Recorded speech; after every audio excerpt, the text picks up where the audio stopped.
श्री गुरुचरित्र मराठी अनुवाद अध्याय 13वा। श्री गुरूंचे कारंजा नगराभिगमन व विप्रोदर व्यथा निवारण। ओम श्री गणेशाय नमः। श्री सरस्वतीये नमः। श्रीपाद श्रीवल्लभ श्री नृसिंह सरस्वती दत्तात्रेयाय नमः। नामधारक सिद्धांच्या चरणांना वंदन करून म्हणाला, गुरुदेव, तुम्ही तर माझ्यासाठी संसार सागर तारक आहात। तुम्ही दाखविलेल्या ज्ञानप्रकाशाने मन शांत स्थिर झाले आहे। तुम्ही आत्तापर्यंत सांगितलेले श्री गुरुचरित्रामृत सेवन करूनही माझी श्रवणतृष्णा अधिकच वाढली आहे। ती शमविण्यासाठी तुम्हीच समर्थ आहात।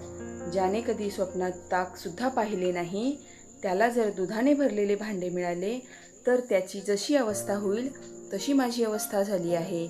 महाराज, आपले माझ्यावर अनंत उपकार आहेत, त्यांची परतफेड मी जन्मोजन्मी करू शकणार नाही। श्री नृसिंह सरस्वतींविषयी आपण मला आणखी सविस्ताराने सांगावे। गुरुदेव नृसिंह सरस्वती प्रयाग क्षेत्री असताना त्यांनी माधव सरस्वतीस दीक्षा दिली असे आपण सांगितले, परंतु पुढे काय झाले ते सांगण्याची कृपा करावी। नामधारकाची ही जिज्ञासा पाहून सिद्धांना अतिशय आनंद झाला। त्यांनी नृसिंह सरस्वतींचे लीलावर्णन करण्यास सुरुवात केली। ते म्हणाले, श्री नृसिंह सरस्वतींनी प्रयाग क्षेत्री माधव सरस्वतीस दीक्षा दिली। त्यानंतर काही काळ ते तेथेच राहिले। त्यांची ख्याती सगळीकडे पसरली। अनेक जण त्यांचे शिष्य झाले। त्यांनी माधव सरस्वतींसह 7 जणांना दीक्षा देऊन त्यांच्यावर अनुग्रह केला। हे सर्व शिष्य मोठे प्रज्ञावान आणि स्वामीनिष्ठ होते।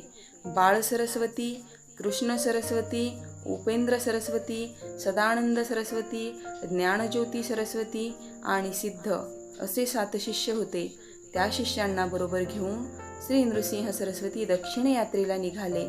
अनेक तीर्थक्षेत्रांचे दर्शन घेत घेत ते आपल्या जन्मगावी म्हणजे कारंजास आले। ते आपल्या आईवडिलांना व भावंडांना भेटले। त्यांच्या आगमनाने सगळ्या गावाला अतिशय आनंद झाला।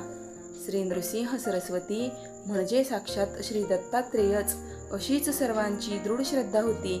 लोकांनी आपापल्या घरी त्यांची मोठ्या भक्तिभावाने पूजा केली। त्यांच्या आईवडिलांचीही मोठ्या भक्तिभावाने पूजा केली। आईला गतजन्माची आठवण झाली। आपण केलेली प्रदोष पूजा फळास आली असे तिला वाटले। ती आपल्या पतीला म्हणाली, मी गतजन्मी परमज्ञानी आणि विश्ववंद्य असा पुत्र मला व्हावा अशी प्रार्थना श्रीपाद श्रीवल्लभांना केली होती। त्यांनी मला भगवान शंकराची आराधना आणि प्रदोषव्रत करण्यास सांगितले व तुझी इच्छा पूर्ण होईल असा आशीर्वाद दिला होता। तो त्यांचा आशीर्वाद या जन्मी सफल ठरला। श्रीपाद श्रीवल्लभांचा माझ्याच पोटी अवतार झाला होता। माधव व अंबा भवानी यांनी श्री नृसिंह सरस्वतींच्या चरणी मस्तक ठेवून प्रार्थना केली, तू आमचा उद्धार कर। त्यांनी अशी प्रार्थना केली असता श्री नृसिंह सरस्वती म्हणाले, पुत्राने संन्यास घेतला की त्याच्या 42 कुळांचा उद्धार होतो। त्यांना शाश्वत अशा ब्रह्मलोकाची प्राप्ती होते। त्यांच्या कुळात आणखी जे जन्म घेतात त्यांनाही ब्रह्मलोकाची प्राप्ती होते। पूर्वी कोणी नरकात गेले असतील त्यांनाही ब्रह्मलोकाची प्राप्ती होते। म्हणूनच मी संन्यास घेतला। तुम्हाला सुद्धा ब्रह्मपदाची प्राप्ती होईल। तुमचे पुत्र शतायुष्य होतील। तुम्हाला पुत्र पौत्र पहावयास मिळतील। शेवटी तुम्ही काशी क्षेत्री देह ठेवाल। काशी क्षेत्र मुक्तिस्थान आहे। तुम्ही कसलीही चिंता करू नका। माधव आणि अंबा यांना रत्नाई नावाची कन्या होती। ती श्री स्वामी नृसिंह सरस्वतींच्या पाया पडून म्हणाली, स्वामी, माझा उद्धार करा। मी या संसार सागरात बुडाले आहे। संसारातील त्रिविध तापांची मला भीती वाटते। संन्यास घेऊन तपश्चर्या करावी असे मला वाटू लागले आहे। तिने अशी विनंती केली असता श्री नृसिंह सरस्वती म्हणाले, स्त्रियांनी आपल्या पतीला शिवस्वरूप मानून त्याचीच सेवा करावी। त्यासाठी संसार त्याग करून संन्यास घेण्याची काहीही गरज नाही। वेदशास्त्र पुराणांनी हेच सांगितले आहे, म्हणून तू संसारच कर। श्री गुरूंनी असे सांगितले असता रत्नाई म्हणाली, गुरुदेव, आपण त्रिकालज्ञानी आहात। भविष्यभूत सर्व काही आपण जाणता, म्हणून माझे प्रारब्ध काय आहे ते मला सविस्तर सांगण्याची कृपा करावी। रत्नाईने अशी विनंती केली असता श्री गुरु म्हणाले, तुला तपश्चर्या करायची असली तरी तुझे संचित पाप खूप मोठे आहे आणि ते तुला भोगावेच लागणार आहे. तू पूर्वजन्मी एका गाईला लाथ मारली होतीस. तू शेजारच्या पतीपत्नींमध्ये भांडण लावून दिलेस. या पापकर्मामुळे तुझ्या सर्वांगाला कुष्ठरोग होईल. तुझा पती त्याग करून तपश्चर्येला जाईल. तुझे सर्वांग कुष्ठरोगाने नासेल. मग तुला माझे दर्शन पुन्हा होईल. मग तू दक्षिणेकडे भीमा अमरजा संगमावरील गाणगापूर क्षेत्री जा. त्या संगमाला पापविनाशी तीर्थ असे म्हणतात. त्या तीर्थात स्नान केलेस की तुझे सर्व पाप नष्ट होईल. तू पापमुक्त होशील. रत्नाईला असा उपदेश करून श्री गुरु आपल्या शिष्यांसह दक्षिणेकडील त्र्यंबकेश्वर क्षेत्री गेले.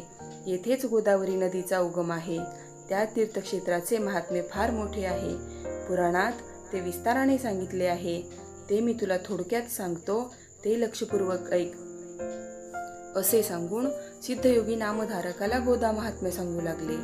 भगवान शंकरांनी गंगेला आपल्या जटमुकुटात धारण केली होती. त्या काळी गौतम ऋषींसह अनेक ऋषीमुनी तपस्वी त्र्यंबकेश्वर क्षेत्रात तपश्चर्या करीत होते. ते सर्वजण उदरनिर्वाहासाठी भातशेती करीत असत.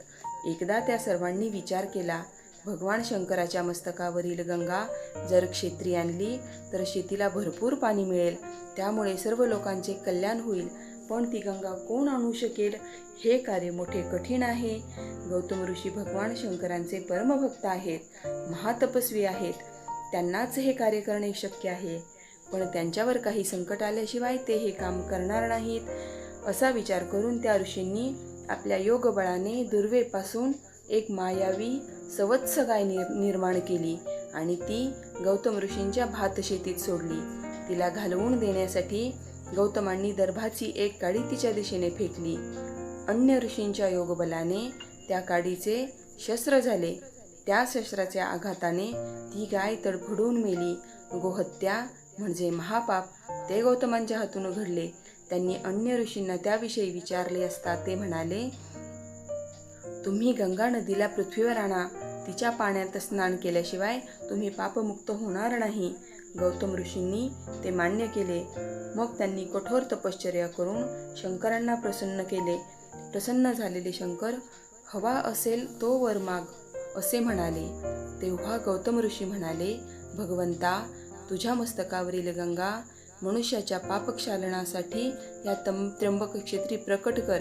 शंकरांनी तथास्तु असे म्हणून आपल्या मस्तकावरील गंगा अंश रूपाने त्र्यंबक क्षेत्री अवतीर्ण केली. गौतमांच्या तपश्चर्येने ती अवतीर्ण झाली म्हणून तिला गौतमी असेही म्हणतात. गौतमी म्हणजे गोदा, तिला दक्षिण गंगा असेही म्हणतात. या नदीत स्नान केले असता मनुष्य पापमुक्त होतो असे या नदीचे थोर महात्म्य आहे. माधवारण्य स्तवन करीत म्हणाले, अहो जगद्गुरु, आपण साक्षात त्रैमूर्तींचा अवतार आहात.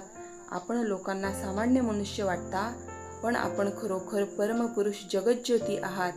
आपण लोकोद्धारासाठी या पृथ्वीवर जन्मला आहात. आज मला आपले चरण दर्शन झाले. मी खरोखरच कृतार्थ धन्य झालो. माधवारण्यांनी केलेल्या स्तवनाने श्री गुरु प्रसन्न झाले आणि म्हणाले, तुझी तपश्चर्या सफल झाली आहे. तुला ब्रह्मलोकाची प्राप्ती होईल. तू जी मानसपूजा सेवा करीत आहेस तशीच करीत राहा. तुला प्रत्यक्ष श्री दत्तात्रेयांचे दर्शन घडेल. याबद्दल जराही शंका धरू नको. माधवारण्यांना असे आश्वासन देऊन श्री गुरु गंगा तीरावरील वासर ब्रह्मेश्वर क्षेत्री आले. त्यांनी सर्व शिष्यांसह गंगा स्नान केले. त्यावेळी पोटदुखीने अगदी त्रस्त झालेला एक ब्राह्मण नदीवर येऊन गडबडा लोळू लागला. पोटदुखीने तो अगदी कासावीस झाला होता. त्याला अन्न पचत नसे. अन्न त्याचा शत्रू झाला होता. त्यामुळे तो नेहमीच उपाशी असे. भोजन केले की त्याच्या पोटात प्राणांतिक वेदना होत असत. आत्महत्या करावी असे त्याला वाटत असे. तो कधीतरी महिना 15 दिवसांनी भोजन करीत असे. आदल्या दिवशी महानवमीला त्याने मिष्टान्न भोजन केले होते. वेदना असह्य होत होत्या. त्यावेळी तो स्वतःशीच म्हणाला, आता जगण्यात काही अर्थ नाही. या वेदना सोसण्यापेक्षा गंगेत जीव द्यावा. अन्न हा प्राण, अन्न हेच जीवन असे म्हणतात, पण अन्नच माझे वैरी झाले आहे. आता जगणे नकोच, आता मेलेले बरे असा विचार करून त्याने पोटाशी दगड बांधून जीव देण्यासाठी गंगेत प्रवेश केला. भगवान शंकरांचे स्मरण करून तो म्हणाला, मी भूमीला भार झालो. मी आयुष्यात कसलाही परोपकार केला नाही, कुणालाही अन्नदान केले नाही. यापूर्वीच्या जन्मात मी जे कर्म केले त्याचेच फळ मी हे भोगतो आहे. मी ब्राह्मणाच्या तोंडचा घास हिरावून घेतला, गोहत्या केली, कुणाचा तरी विश्वासघात केला, पूजा अर्धवट केली, गुरूंची निंदा केली, आई वडिलांची अवज्ञा केली, म्हणून मला हे दुःख भोगावे लागत आहे. किंवा मी ब्राह्मणांचा अपमान तरी केला असेल, दारी आलेल्या अतिथीला अन्न तरी दिले नसेल, कुणाच्या तरी शेताला आग तरी लावली असेल, किंवा आई वडिलांचा तरी त्याग केला असेल. या पापामुळेच मला या जन्मी हे दुःख भोगावे लागत आहे, अशी त्याने खूप आत्मनिंदा केली. आता आत्महत्येशिवाय तरुणोपाय नाही, असा विचार करून तो नदीच्या पाण्यात शिरला. श्रीगुरूंनी त्या ब्राह्मणाला पाहिले. त्यांनी आपल्या शिष्याला पाठवून त्या ब्राह्मणाला बोलावून घेतले. मग श्रीगुरू त्याला म्हणाले, अरे, आत्महत्या हे महापाप आहे. तू कशासाठी आत्महत्या करीत आहेस? मला सगळे काही सांग. त्या ब्राह्मणाने आपल्या पोटदुखीबद्दल सर्व काही सांगितले. ते ऐकताच श्रीगुरू म्हणाले, तू कसलीही चिंता करू नकोस. तुझे दुखणे गेलेच समज. माझ्याजवळ त्याच्यावर औषध आहे. आता तू पोटभर जेवू शकशील. तुझे पोट दुखणार नाही. कसलीही शंका धरू नकोस, घाबरू नकोस. हे ऐकताच त्या ब्राह्मणाला अगदी हायसे वाटले. याच वेळी तेथे आणखी एक ब्राह्मण आला. तो ग्रामाधिकारी होता. तो श्रीगुरूंना वंदन करून म्हणाला, आज आपले दर्शन झाल्याने मी पावन झालो. श्रीगुरूंनी त्याची विचारपूस केली. तेव्हा तो म्हणाला, मी कौंडिन्य गोत्री आपस्तंभ शाखेचा असून माझे नाव सायनदेव आहे. मी कडगंजी गावास रहिवासी असून पोटासाठी सेवा चाकरी करतो. मी एका यवनाकडे चाकरी करत असून 1 वर्षापासून गावाचा अधिकारी म्हणून काम करतो. आज आपले दर्शन झाले, मी धन्य झालो. आपणच या विश्वाचे तारक आहात. आज आपल्या दर्शनाने माझे जन्मजन्मांतरीचे पाप नाहीसे झाले. ज्याच्यावर आपला अनुग्रह होतो तो हा संसार सागर तरुण जातो. गंगा मनुष्याचे पाप नाहीसे करते, चंद्र ताप नाहीसा करतो व कल्पवृक्ष दारिद्र्य नाहीसे करतो. परंतु एका सद्गुरूंच्या दर्शनाने या तिन्ही गोष्टी नाहीशा होतात. सायनदेवाचे असे स्तवन केले असता श्री गुरु प्रसन्न झाले. ते म्हणाले, सायनदेवा, हा ब्राह्मण पोटदुखीने अगदी बेजार झाला आहे. तो आत्महत्या करण्यास निघाला होता, परंतु मी त्याला थांबविले आहे. त्याला खूप भूक लागली आहे. त्याला तुझ्या घरी ने आणि उत्तम प्रकारचे भोजन दे. त्यावर सायनदेव म्हणाला, महाराज, मी याला भोजन दिले आणि त्याचे प्राण गेले तर ब्रह्महत्येचे पाप मला लागेल. श्री गुरु म्हणाले, असे काहीही होणार नाही. तू चिंता करू नकोस. मी सांगितले तसे कर. ते अन्न खाल्ल्यानेच हा व्याधीमुक्त होईल. सायनदेव म्हणाले, स्वामी महाराज, आज तुम्ही माझ्या घरी भोजन करावे अशी माझी फार इच्छा आहे. श्री गुरूंनी ते आनंदाने मान्य केले. मग सायनदेव आपल्या घरी गेला. पोटदुखी असलेला तो ब्राह्मणही त्याच्याबरोबर गेला. सिद्धयोगी नामधारकाला म्हणाले, नामधारका, त्याचवेळी आम्हीही तेथेच होतो. श्रीगुरु भिक्षेसाठी म्हणून निघाले. ते कबूल केल्याप्रमाणे आपल्या शिष्यांसह सायनदेवाच्या घरी गेले. सायनदेवाला व त्याच्या पत्नीला अतिशय आनंद झाला. त्यांनी श्रीगुरूंचे स्वागत करून त्यांची यथासांग षोडशोपचारे पूजा केली. त्यांच्याबरोबर आलेल्या सर्व शिष्यांनाही वंदन केले. त्यांच्या भक्तिभावाने प्रसन्न झालेल्या श्रीगुरूंनी सायनदेवांना आशीर्वाद दिला. तुम्हाला उत्तम दीर्घायुषी संतती प्राप्त होईल. तुमच्या वंशाची वृद्धी होईल. तुमच्या वंशात गुरुभक्तीची परंपरा कायम राहील. या वरदानाने सायनदेवास व त्याची पत्नी आणि जावई यांना अतिशय आनंद झाला. त्यांनी श्रीगुरूंना, त्यांच्या सर्व शिष्यांना व त्या पोटदुखी असलेल्या ब्राह्मणाला सुग्रास भोजन दिले. श्रीगुरूंच्या आज्ञेने तो व्याधिग्रस्त ब्राह्मणही पोटभर जेवला आणि श्रीगुरूंच्या कृपाशीर्वादाने त्याच क्षणी व्याधिमुक्तही झाला. ते पाहून सर्वांना मोठे आश्चर्य वाटले. सिद्धयोगी नामधारकाला म्हणाले, नामधारका, सूर्योदय झाला असता अंधार शिल्लक राहील का?